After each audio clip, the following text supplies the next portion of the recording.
If I went back and talked to my 20-year-old self, these are the 13 lessons I would drill into my brain. The first and most important lesson that I would teach my 20-year-old self is that of spirituality. By that I mean taking care of your soul, the basic and essence of your being. Learning to feed it with other people who are looking for the right, for correct relationship with, in my belief, God. Go to church, meet with other people, pray with other people, learn to ask God to help you through your everyday life. And you will find that it will change everything that happens about you, and it will start to tune you to being the kind of person you want to be. Character is everything. It's what people see about you, it's what people think about you, and it's what causes people to either trust or distrust you. Being built on a good character so that people know to trust you, know that your word is good, know that you will do what you say you're going to do or die trying, is what will make them follow you. I want to share with you something that I've been working on for a long time that is very important to me, and that is a Discord channel for business. On it, there will be a lot of free information, but also access to me.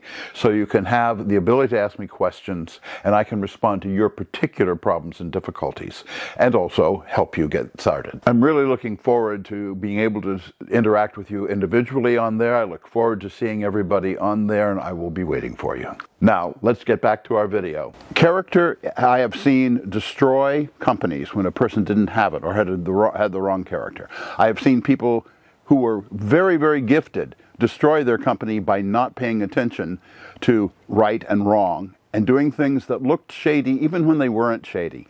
So be interested not only in how you are, but how you appear to be. Because people are going to follow you based on what they see. And that is critically important. If you forget that, you forget everything. Your reputation, which follows from having good or bad character, is critically important in business. Because people talk. People talk about you, they talk about your company, and they confound you and your company. Have a good reputation because you deserve a good reputation, and you will find your company will do well too. Lesson 3 is have a community that you are a part of. Have friends, have loved ones. A family is critically important.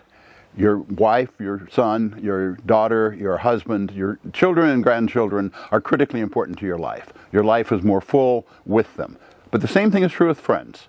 Have friends that you trust, friends who build and support your character, friends who have good character and good reputation, and you will find that your relationships everywhere, even with people that you just meet for a minute, are much better. But far more important than that is you will have a sense of belonging, a sense of being part of a group of people.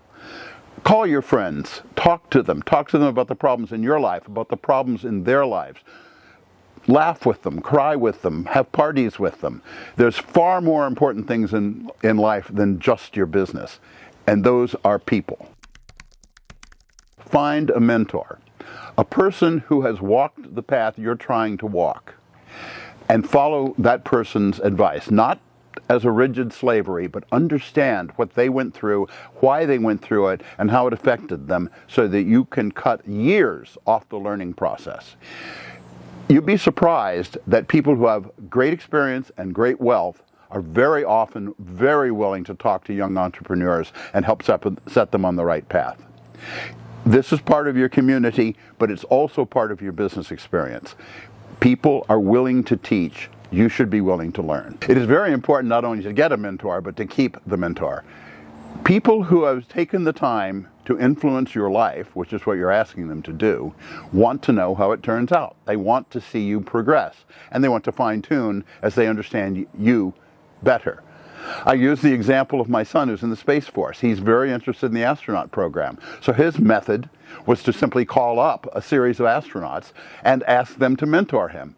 And surprisingly enough, they all did, because they understand the importance of experience, and they've got the experience and want to communicate it. The next lesson that I would teach my 20-year-old self is process. And by that I mean several things. I mean, set a series of goals that you are working towards and a series of ways of measuring that you are working towards those goals, and then follow that process. This should be in your life. This should be in your company. This should be in developing products. It should be in developing relationships. It should be in raising money. All of those things have a process. Learn to trust the process. By learning to trust the process, it will help you when you've run out of ideas, because it's simply the next thing that the process is demanding. Take the time to plan and then follow the plan. That is something that a lot of people don't do. They say they don't have the time. I have never seen having a process in place for accomplishing things slow down the reaching of a goal. And that's in 40 years of being in business. Take the time to establish a process and you will achieve your goals, personal as well as business, a whole heck of a lot faster than if you don't. I don't have the time to do this. I've got to work, I've got to focus right on the point at hand and making the money that I've got, because otherwise I can't survive. That is a false belief, because I have never seen planning things in advance and following the plan to slow things down. If you think they're going to slow things down, think about it for a moment. If you don't know where you're going, how will you know when you get there? And that is the problem that I have seen many people have. I have seen people try it without a plan, and they find out they're tripping over their own feet. People are not trusting what they say because they can't meet their goals. People are not there when they say they want to be. All of those things come from not having a plan and not following it. Don't fall into that trap. It's way too easy to do. Learn to take the initiative. Learn to be the one that drives what happens in your life. Learn to be proactive. Any goal worth achieving has to be set in advance and then gone after. You're the one that does that. Don't wait for things to fall in your lap, because they won't. Don't wait for people to contact you. Contact them. Don't wait for a business opportunity to fall in your lap. Use that business opportunity as something you create from scratch and that you then follow, and that you then pull other people along with you, and you will find your life is far more successful. You'll get used to doing things your way and having them work out. That doesn't mean you don't take advice from people, that you don't listen to what other people say. Of course you do. But you tune what they tell you to your own goals, to your own abilities, and to your own mindset. And follow that, and you will find your life will be far more successful, both in business and in your personal life. There are many times in which I have had to act and take an initiative. And sometimes I have failed to do so, and sometimes I have succeeded. But the easiest one for me to remember is I wanted to start a company and I needed money to do it. So that meant I had to go and ask somebody to give me millions of dollars. That sounds like it's a difficult problem. And it was. It felt that way, at least at the start. But I put my ducks in a row. I wrote down everything I wanted to communicate about what I was trying to accomplish and why I wanted the money. And people followed me and gave me millions of dollars. And you can do that too. Unless you have responsibility for someone because they're an employee or because you're their employee, don't worry so much about the other guy. Treat other people fairly. I'm not saying don't do that, but I'm saying don't let the guy next door look like he's out competing you and you change your goals to try to meet him. Your goals are not his goals. Go ahead and set your goals and follow and go after them. You'll find if you do that, you'll be far happier. They're your goals because they're what make you happy, or at least they should be if you're doing it right. Why should his goals be what you want to pursue? If they brag, let them brag. Let them tell you how wonderful they are. Let them tell you how happy they are. Let them tell you how rich they are. That's not anything to you, or at least it shouldn't be, because you're trying to meet your own goals. You're trying to set your own life. You're trying to be your own person. Go ahead and do that without regard to the people on the outside. Let's say you're in a business environment and you and somebody else have roughly similar jobs in the company. Say you're both salesmen. There's a very strong tendency to change your mindset into outperforming the other person rather than adequately performing your own job. Be very careful not to fall into that. Sure, you can watch it what the other person's doing, but your goals are to meet your goals. Go ahead and do that. Focus on that. Concentrate on that. And you will find that when you succeed at that, it doesn't matter what the other person was doing. To be successful in business and in life, you have to show up. You have to be a part of what's going on. That's the reason why fear of losing out or missing out is such a critical factor in so many people's lives. But that's the wrong focus. You want to be part of things because you create them. You want to be part of decision making because you set the decisions, or that you set the process for creating those decisions. One of the most important lessons I learned as a manager is managing by walking around. I would go into people's office. I'd ask them how they were doing, how their work was going. I'm not trying to tell them how to do their job. I'm trying to understand what they're doing on their job and make them feel appreciated. If decisions need to be made, we make them together. And I have found that a tremendously successful way of doing two things: achieving the goals of the company and making the other person feel wanted. And both of those are critically important. Especially when you're starting out, there's always the fear that you're going to sound foolish or that you're not going to understand what's going on. There's nothing wrong with listening when you're in a meeting that people are giving opinions of what needs to happen. Listen, learn, and then speak. That's the secret to not looking like a fool, but also learning what's going on, so that next time you can start with your opinion. I talked earlier about having a community. That applies in general in life, but it also applies in doing your business. You should always have a person that you go to when you have a particular problem that you need to solve. And that means people you have on your speed dial, people that you can reach at a moment's notice if you absolutely have to. They may be lawyers or patent lawyers. They may be accountants. They may be other businessmen. They may be suppliers. They may be consumers. They may be just advisors of a general sort. But have those people available to you, and you expand your team.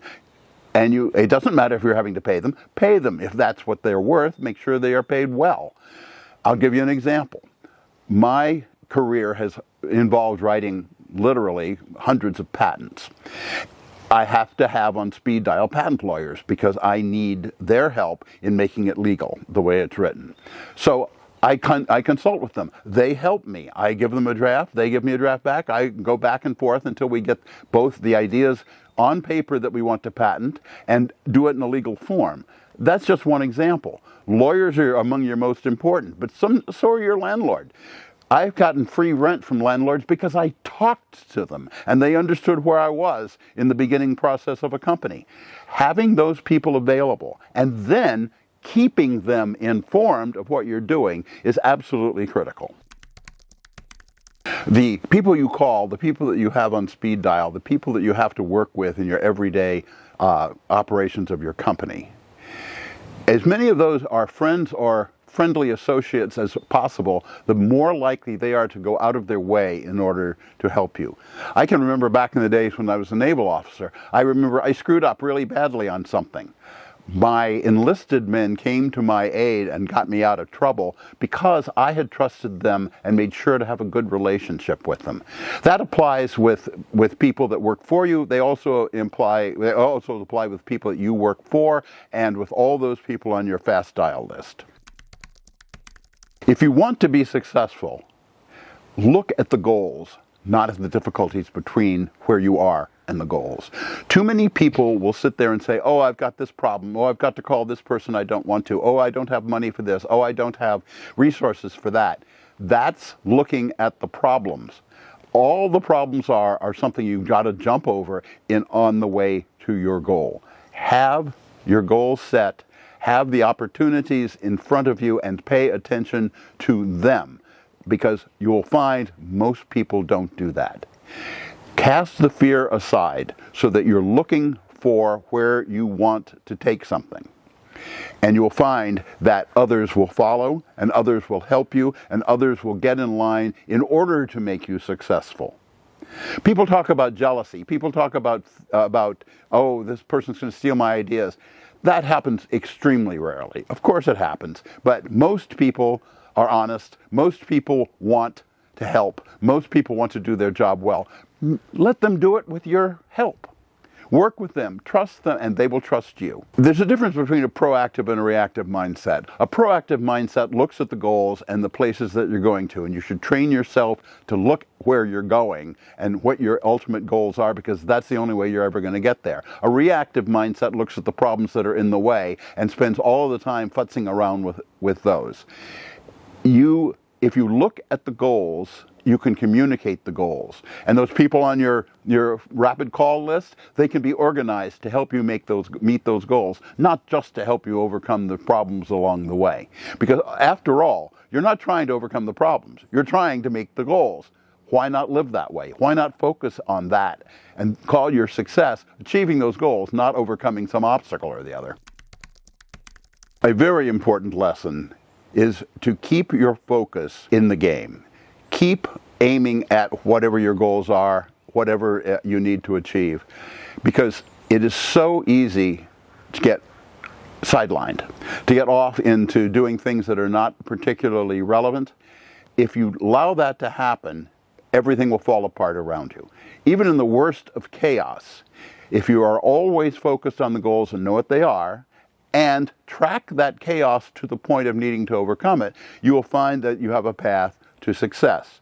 Too many people let the peripheral stuff distract them and get their head out of the game. If you do that, it's extremely unlikely you will be successful. I have example. I have on 3 occasions had to help fire the CEO of my company. And in none of those cases was there a legal issue involved, but there was cases where the person was leading everybody else into chasing their tails. And people would come to me because I was the founder, and they would complain about it. Understandably. So now I have to get involved in something that's extremely unpleasant. But I am in the game, and I am having to perform my responsibility. So what I did in each case was I talked it over with each of the executive staff, and I talked it over with the relevant board members. It's not a pleasant task to have to go around your boss in order to say that they're screwing up. But if you don't do that, the company is liable to fall apart. In all 3 cases, the board agreed with me, the CEO was replaced, and the company became successful because of it. Being able to pay attention to where things are going wrong and fix it, even if it is unpleasant, is another example of keeping your head in the game. It's so easy to decide you're going to go play free cell than to face a difficult decision that has to be made. Make the decision and then play free cell if you want. Make the decision and stay in the game at all times. That doesn't mean you don't get breaks. You get breaks, but schedule those breaks. But when you're not on break, you're in the game, however difficult it may be. You may be different from me and never make a mistake. I've made lots of mistakes in my business career, in my personal life too. One of the bad mistakes that I once made, and I made it only once, was to demote an employee rather than get rid of him. He was a quite adequate employee at one level, but he got promoted above his level of competence, as it were, and he wasn't doing his job. He liked being in that position. He liked the sense of power, and he liked the sense of control, but he wasn't doing his job. I saw that because I was his boss, and I had to pay attention to it. So what I did was, thinking it would lower the distress on his part, I demoted him and put him under his lead assistant. This was a disaster. Nothing demotivates a person faster than being told, you're not doing your job, this person's doing a better job, and now you have to work for him. Don't do that. Get rid of the employee, take the pain, and go on from there, because it simply does not work. Now, there are circumstances when it does. I had another case in which a person was overly frustrated with the job they were working, because they were working with the federal government, and they brought another employee in who was equally competent and said, I want him to run the project, not me, and he's willing to run the project. In that case, we simply swapped roles, and both were happy because they both got what they wanted or were capable of doing. Knowing the difference between those 2 circumstances is critically important to being successful. That's what I mean by having your head in the game. Pay attention to what's actually going on. If it's an incompetent employee, get rid of the incompetent employee. If it's an employee who's misplaced but not incompetent, change their position, but never reduce them in position or prestige or responsibility. Just change it. Because if you try the other, you'll lose an employee that would have been good otherwise. The final lesson that I would leave you with is get going. Get off the couch and start working on your dream. Because no dream ever succeeded if the person didn't get started. If the person didn't take that first step when they had no clue where they were going, because you will not know where you are going when you start this. Your company may wind up selling a product completely different than you intended. So what? You will only succeed if you do things. And doing things means getting there, putting a plan in place, understanding the situation as well as you can without overanalyzing it, going about raising money or getting customers or whatever is necessary, and then following that as the pursuit. You'll screw up. Of course you'll screw up. And you'll screw up a lot at the beginning. Who cares? That's the only way you're going to learn. And I mean that. It's the only way you're going to learn. I can tell you a million examples of where I've screwed up, but until you do it yourself, you'll never know. So get started and get going. These are the lessons that shaped my life, that I learned with great difficulty and expense. And I'm giving them to you to help shape yours, whether you're in your 20s or in your 50s. The important thing is not how old you are. The question is what you do with them now. And the thing you should do with them now is get started in applying them, because that way lies success.